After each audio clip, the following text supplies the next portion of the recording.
Hi, everyone. My name is Monica, and a Terminator is my bodyguard.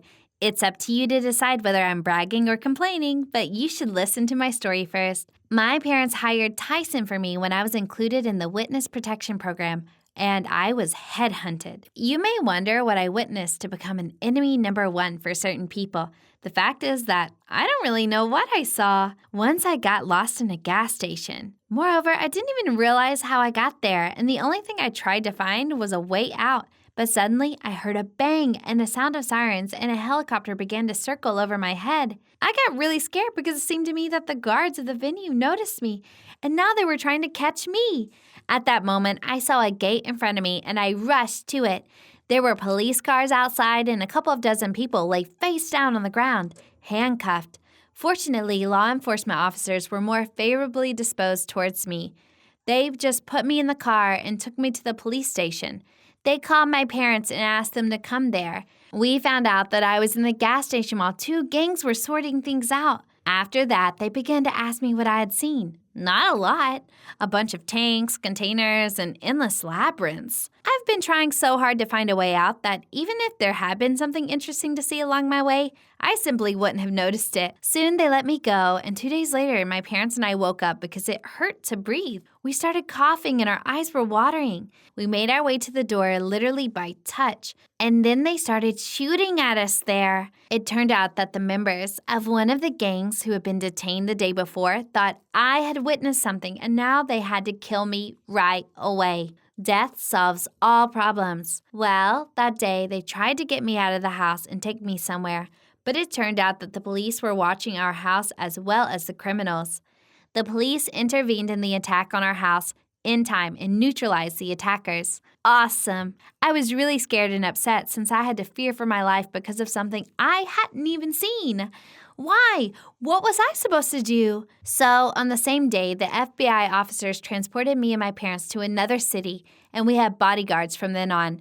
We had to live there until the trial of the gangs took place. After that, they would calm down, and I would no longer be of any importance to them.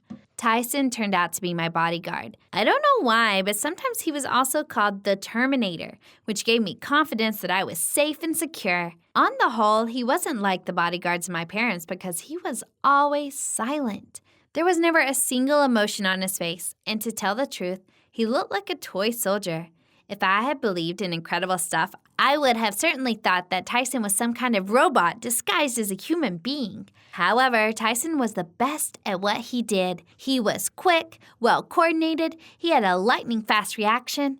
Once, he even caught a crow which suddenly decided to attack me and was aiming right at my face. How did he do that? I didn't even have time to realize what was happening. There was another incident when we were crossing the road together. A car was driving towards us at full speed when we were right in the middle of the pedestrian crossing. We were 1 foot in the grave, and Tyson managed to pull me back. Oh, he was a true hero for me. By the way, we soon found out that criminals had been trying to set up a car accident to kill me, and since they failed, they would keep on trying. But on Sundays, when he had days off, I felt less confident because my father's bodyguard was his substitute. Compared to Tyson, he seemed to be a real turtle. He moved and even talked slowly. How on earth could such a person protect anyone? I hope he could save himself in case something happened. There was less and less time left before the trial of the gang case. It would be in about a month, to be more precise. I already started to calm down, and it turned out that I shouldn't have, but Tyson didn't relax. On that day, he and I were returning home from my friend's birthday party.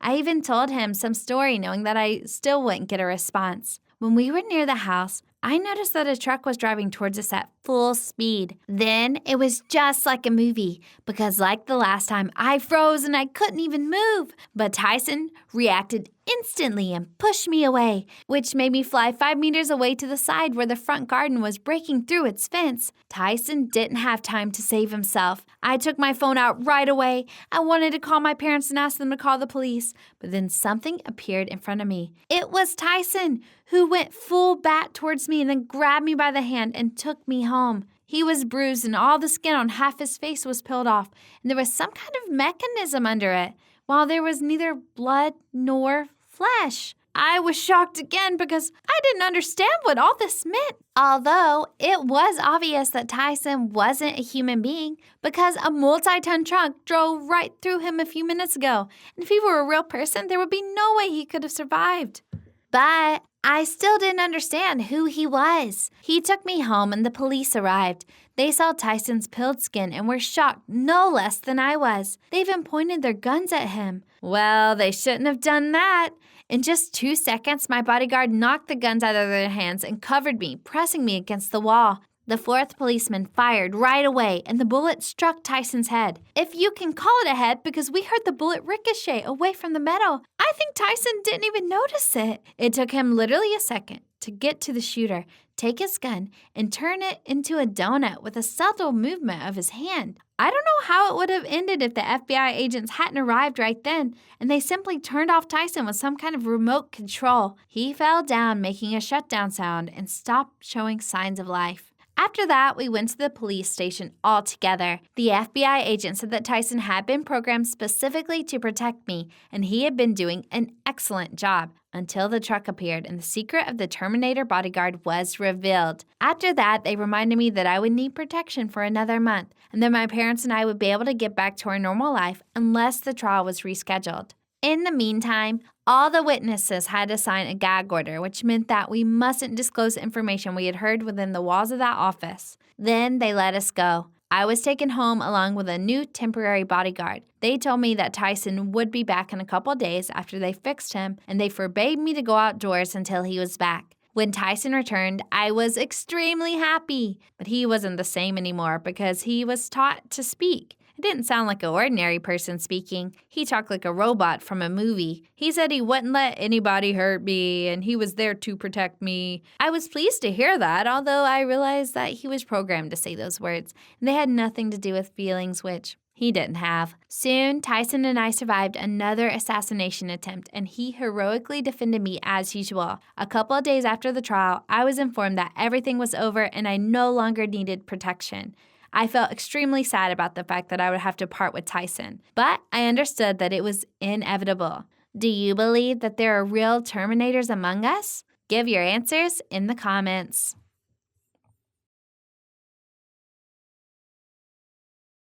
Hey guys, my name is Monica, and I am the person who can eat a whole crystal glass without even grimacing. Well, why grimace if I can eat a light bulb or a plate?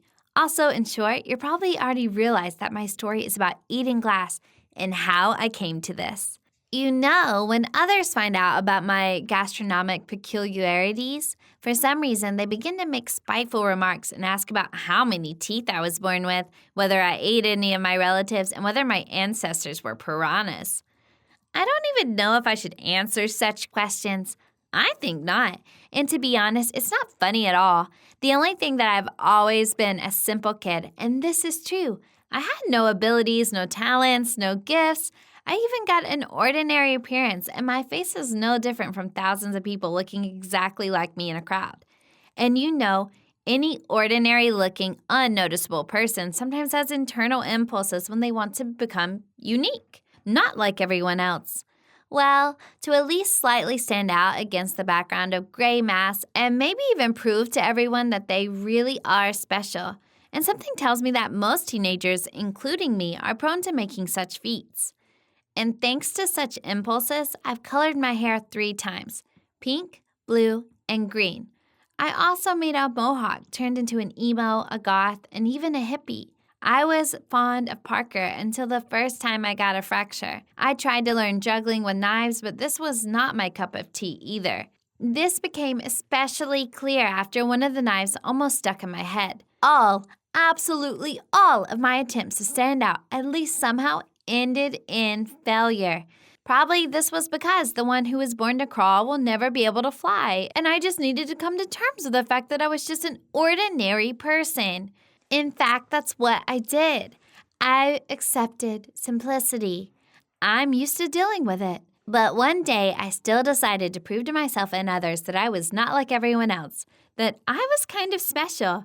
It happened quite suddenly when I was glued to the TV screen, watching some completely stupid show. Well, I'm simple and I'm watching the corresponding shows, so don't be surprised. Well, let's get back to the point.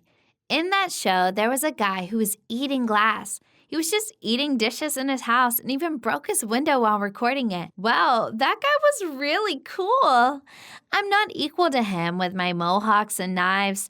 Then I realized how to present myself, and on the same day, I began to nurture this idea, or rather, I got enthusiastic about it and firmly decided to start eating glass. Yeah, I made a very strange decision. Then I began to imagine how people would recognize me on the streets of the city, how journalists would approach me and then make reports about me, and every blogger would talk about me on their channel. Such a chance should definitely not be missed. This is probably stupid, but dang it, this is all because of adolescence, you know. For a couple of days, I've been thoroughly studying the information about that guy, the glass eater, so I knew almost everything about him. Then I decided that I was ready and I could also try to bite off a piece of glass, for example.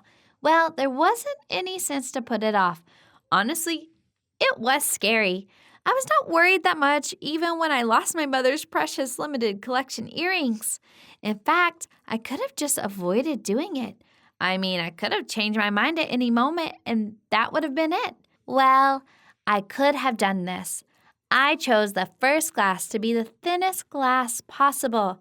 I was looking at it for a long time, and then I took a deep breath and I bit off a small piece. Well, nothing special. The sensations were so-so. To be honest, I felt like I bit off my own tooth, and thinking of this almost made me throw up. But I did not give up, and after pulling myself together, I still started chewing the bitten-off piece. The glass eater said in his interviews that the main thing was to chew the glass, and then there would be no problems. Therefore, I was chewing slowly and for a very long time until the glass turned into sand. And it took about 15 minutes to achieve this. Since the first experience was successful, I began to eat glass and plates really often, practicing the technique and enhancing the speed of eating. In fact, this was while no one knew about my new hobby. Well, except my mom, who began to notice that dishes were disappearing and looked at me strange when she saw a bite mark in one of the glasses. After about 2 to 3 months, I felt real professional in the field of glass eating. And I guess I could tell everything and even more about it, maybe even teach someone my craft. By that time, I'd also eaten 10 glasses, 4 plates, grandmother's vase to light bulbs, and even a piece of a window. And the most important thing was that at that moment, I could demonstrate my skill to people and stand out in the crowd. Well, finally, after all, that's what I've always dreamed of. All that remained was to figure out who, how, and when I was supposed to show my performance. In fact, it was not easy to watch, you know, but my debut took place in the classroom when right before a chemistry lesson, I ate some glass flask in front of others. Everyone was shocked and delighted. Some of them made a cuckoo sign calling me crazy, while others were delighted and even filmed everything with their phones. It was then that they paid attention to me. After that, there were several more performances, if you can call it that, and each time I got a lot of vivid emotions from the audience. I don't know what I expected to achieve in the end, but definitely not what happened next. A couple of months ago, my classmates invited me for a walk with her friends from the neighborhood. At some point, I really wanted to show what I was capable of, and I ate a bottle of soda on a bet. Everyone found it fun and was laughing, and I was glad to get emotions once again. But then, one guy from my company suggested that I repeat the same thing, but for good money that time. Rather, his condition was that I should manage to eat a bottle within 1 minute and allow recording this performance.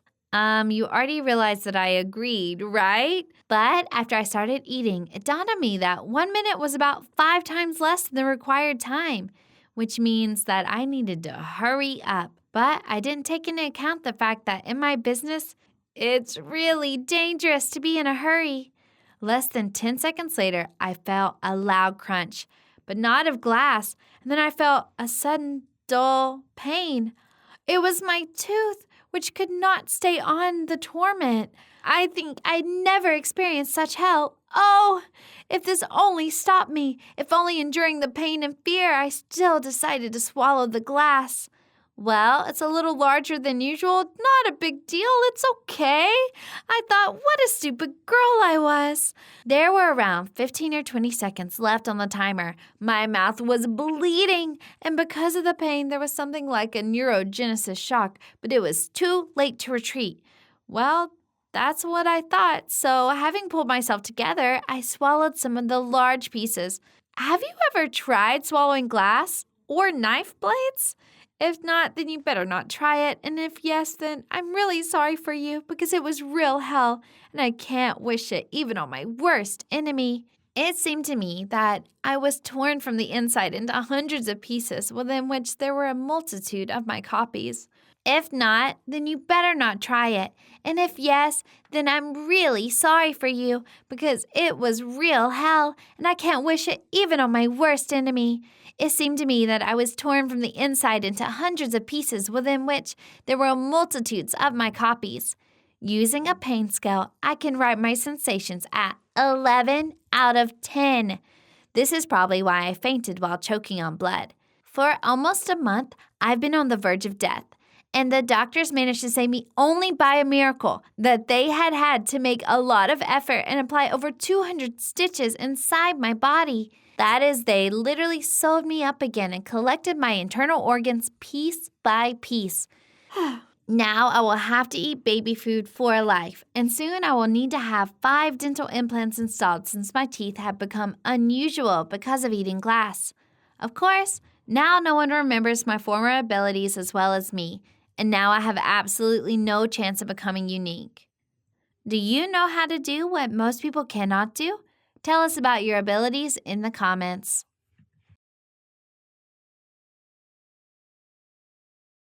Hello, friends. My name is Sally, and I used to be able to convince anyone that I was right. No matter what I said, everyone believed me implicitly. Such a gift came to me completely unexpectedly, and I loved to use it. However, it soon began to bring me continuous trouble. But I'll start the story from my 17th birthday, when my beloved grandma gave me her engagement ring. She said that I must cherish and love this ring. It was a very valuable gift. And I promised that I would not part with this jewelry. I knew how my grandmother treasured this ring because she almost never took it off her fingers. Even after grandfather's death, she continued to wear the jewel as a memory of him. To be honest, since childhood, I dreamed about these ringlets and constantly asked my grandmother to let me try it on. With a smile, she jokingly said that the ring was enchanted, and I always took it for the truth. In general, I was so close to my grandmother that I believed absolutely everything that she told me. And sometimes it turned into comical stories. For example, when I was already 12 years old, I stopped believing in fairy tales. My grandmother said that in her garden there were leprechauns who hid their pots of gold under the ground. She said that I should quickly find them, otherwise the evil elves will be the first to get the treasure. Any other person would just laugh about it, but not me. When I heard about this, I ran to my friends and began to tell this incredible story about the elves and the leprechauns. With a burning look, I convinced them that the gold we found, we could do anything by ourselves. The guys just laughed, calling me funny. Then I decided to look for pots of gold on my own. I spent hours digging holes in the garden. When my grandmother was returning home from a neighbor, she saw me covered in dirt and tears and asked what had happened. After telling her I could not find the treasure, Granny only laughed and admitted that she was just joking. For some reason, I wasn't even mad at her, and now I remember this story with a laugh. Granny was so sincere that absolutely everyone trusted her. No matter what she said, people immediately agreed with it. At first, I thought she was just a very wise woman who had lived a long life and knew a lot of things, but I soon began to realize that I no longer believed my grandmother so much. After my birthday, I tried on a dress that my aunt gave me. It was an awful brown color, but Grandma said it looked good on me. It was the first time I didn't agree with her. On the same day, I was surprised to see that even my parents disagreed with her and started arguing. I didn't think much of it until I started seeing strange things around me. Now, all my friends, classmates, and even my parents always agreed with me. I was honest with them most of the time, but they believed even outright lies. Then I had the idea that this gift of persuasion had somehow magically passed on to me from my grandmother. I was incredibly happy about it because I could use it in any situation. And then, one day, I was late for a lesson with a very strict teacher who most of all appreciated punctuality. With difficulty restraining his displeasure, he asked for the reason for the delay. And I lied that on the way here, a stray dog grabbed my bag and I had to chase after it to get my things back. Well, who can believe such nonsense? However, the teacher believed me and anxiously asked if I was all right. At that moment, I thought I needed to test my abilities and take them to the next level. Just for fun, I told my classmates that I won $1 million in the lottery yesterday, and they believed me. The guys began to congratulate me and ask where I would spend so much money. I decided not to torture them and just said I was joking. And at that moment, I thought that if they believed such nonsense, then other people would believe me too. And to make sure of this, I decided to go to the most expensive restaurant in our city and eat in it for free. I ordered the best food and drinks, and when the waiter brought me the bill, I convinced him that I was the owner's daughter and had the right not to pay for dinner. The guy just smiled at me, sweetly apologized, and wished me a good evening. And I hurried to get out of there as so not to get caught in my insolent lies. Do you think I stopped there? Not a bit. I've always wanted to attend one social event that was held in Seattle every year. Only the children of wealthy parents could get there because the entrance price was incredibly high. But I only had to lie that I was the granddaughter of our mayor who accidentally forgot her wallet, and the guard immediately believed me and let me in. However, I got in trouble at this reception when a girl came up to me and said she had never seen me here before. I lied again about being the mayor's granddaughter. After my words, the girl was very surprised and exclaimed that she was also the mayor's granddaughter. She immediately went to find him, and taking advantage of this moment, I ran away from there. I was lucky that I didn't get caught, otherwise there would have been a real scandal. I decided that I wouldn't lie so seriously anymore, but my little lie eventually led to big problems. The next evening, I went to the cinema with a check from the store. Once I had already managed to convince the controller that this isn't a check, but a real ticket, and they let me through without any problems. But this time, something went wrong. I literally poked my check in the face of the controller, saying that it was a ticket. But she looked at me like I was a complete idiot. At first, she calmly told me to step back and let people pass, but I wasn't going to give up. However, then the controller called the administrator who took me into her office. Even there, I kept saying that it wasn't a check, but a ticket I had bought. But the administrator didn't believe me. Then I threatened I would tell everything to my grandfather, who was the mayor of the city. But the woman replied that I had better leave before she called the police. I didn't want any trouble with the police, so I left burning with anger. But soon I began to worry. Why my lie worked before but not today? What did I do wrong when I came home? Very sad. I noticed that I had forgotten to put on my ring today. I suddenly felt ashamed because I had promised my grandmother to not take it off. I put the ring on my finger and decided to help my mother with dinner. She asked me why I was so sad, and I replied that I was fine. Usually when my mother saw me in this state, she always tried to get to the bottom of the truth. And now she immediately believed me, and then it hit me. I looked at the ring and realized that the power of persuasion lies in it. It even has a symbolic engraving with the word verite tous. Probably for this reason, everyone used to believe my grandmother, but now they believe me. Now this ring has become even more precious to me. I always tried to wear it on my finger because only then could I use this gift. But unfortunately, the jewelry was soon lost. I don't even know how it happened. I was just sitting on the bus next to a man in a black suit. He was reading a nondescript little book called SCP, and writing something down in it. When I got off the bus, the ring was gone. I don't think anyone could have stolen it because I would have felt it for sure. I thought that perhaps it had fallen off my finger.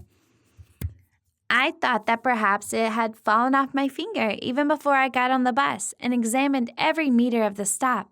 And then I searched the entire area, but the ring was never found.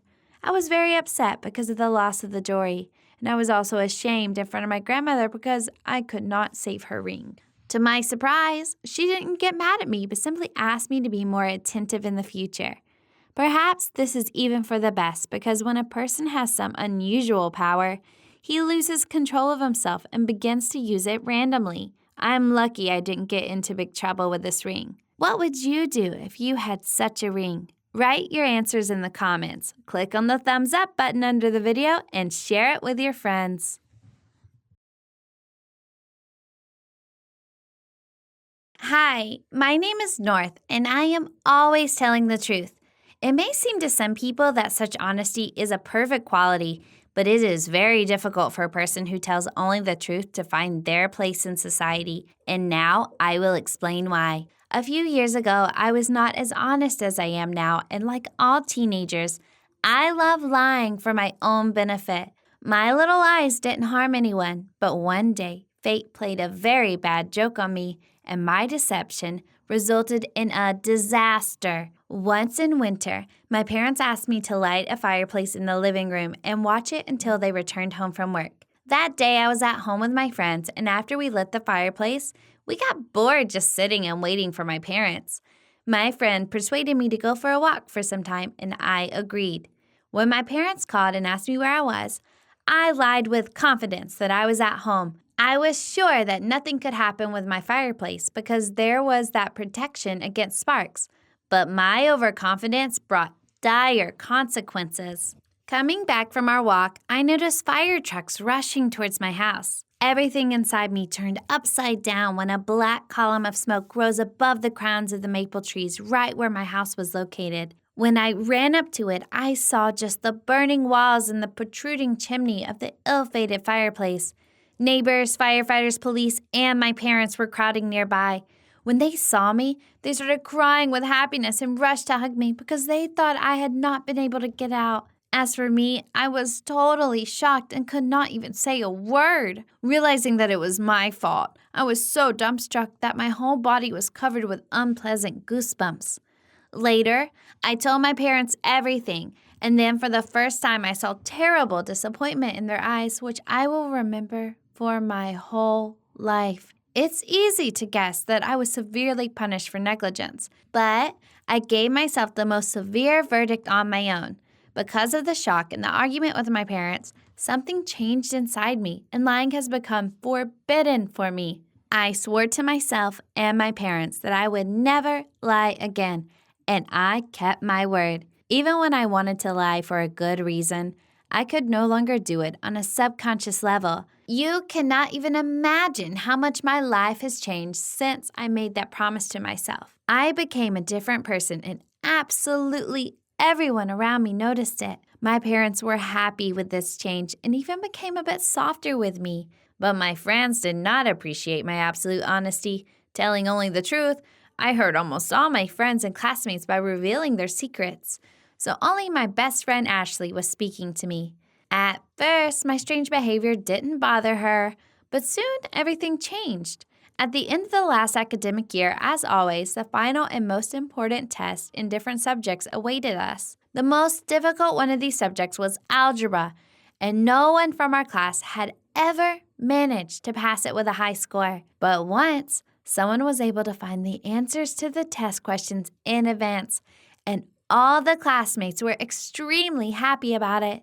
My new principals did not allow me to cheat and copy the answers, as this amounted to deception. When the tests were checked, I was the only person in class who had an average mark, and this raised suspicions among the teachers. On the same day, the headmaster began to demand an explanation from us, and I could not lie to him. As a result, all the tests except mine were zeroed out, and my classmates were rewriting them under the headmaster's supervision. My classmates didn't prepare for the test, and as you've already guessed, all of them, including my friend Ashley, failed it. Her reputation as a good student was ruined, and this was partly my fault.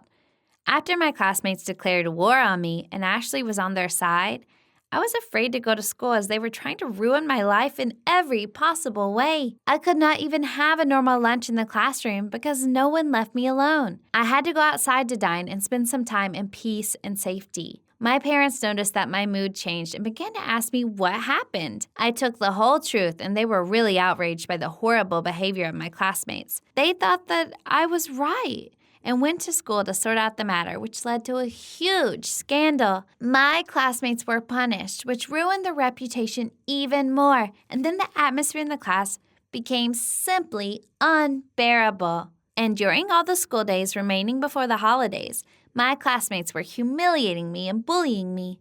In autumn, I was transferred to another school as I wanted to start my life over. In my new school, no one knew about my absolute honesty, and I tried not to get involved in any class affairs at all. By the way, my class was really big, and everyone in it was divided into 2 warning camps, which was obvious at first glance.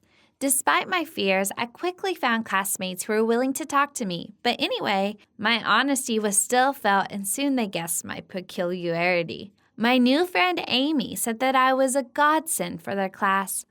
Amy was the monitor, and she kindly told me about a conflict in the class that had flared up a few years ago because of some trivial thing. She saw a hope for reconciliation in me because I was a new student, which meant that I had nothing to do with their conflicts. My task was to communicate with the opposing parties and then to report to Amy on everything I could get to know to prevent new fights. Many people began to trust me because I was honest with everyone, but no one except Amy knew that I could not keep secrets for a long time and was aware that if I was asked about something, I would immediately tell the whole truth. So I got to know many secrets and told them to Amy despite the fact that I was asked to keep them.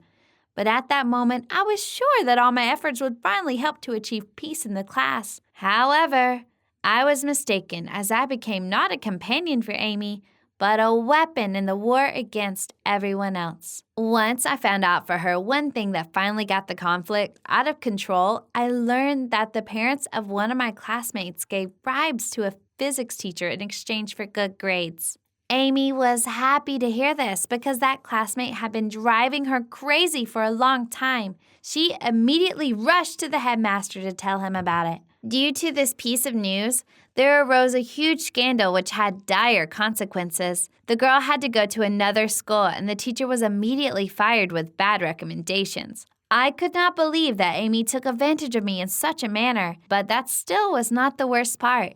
After this incident, she no longer needed me, so she quickly turned everyone in the class against me. Due to this, my school life became a real hell because they began mocking me all the time. My parents, being busy with work, did not notice my bad mood, and for that reason did not ask what happened. Otherwise, they would have gone to the headmaster again to sort out the matter. However, even without this, life at school was practically unbearable. The rumor about my trick quickly spread, and even people from parallel classes stopped communicating with me. I had to have dinner outside again, and this did not really make me happy because it was terribly cold outside. In the end, I realized that I was tired of this and decided to express everything to my classmates. Before the beginning of the lesson, I approached Amy with confidence, yelled at her, and pushed her so hard that she fell and hit her head. But I didn't stop there and hurt literally everyone. I was gripped by such intense anger that I could no longer control my emotions. Unfortunately, this had negative consequences for me. I thought that my deeds showed my strength, but in response, my classmates took up arms against me. Amy, along with everyone else, went to the headmaster and reported everything to him. He was not happy with my behavior and said that fights at his school were unacceptable and that I would have to leave immediately. I was both upset and happy with the fact that I left that school. My parents realized how difficult it was for me to adapt in class and offered me to study remotely. I liked this idea, so I agreed. Do you think it's useful to lie sometimes? Or is it better to always tell the truth? Give us your answers in the comments.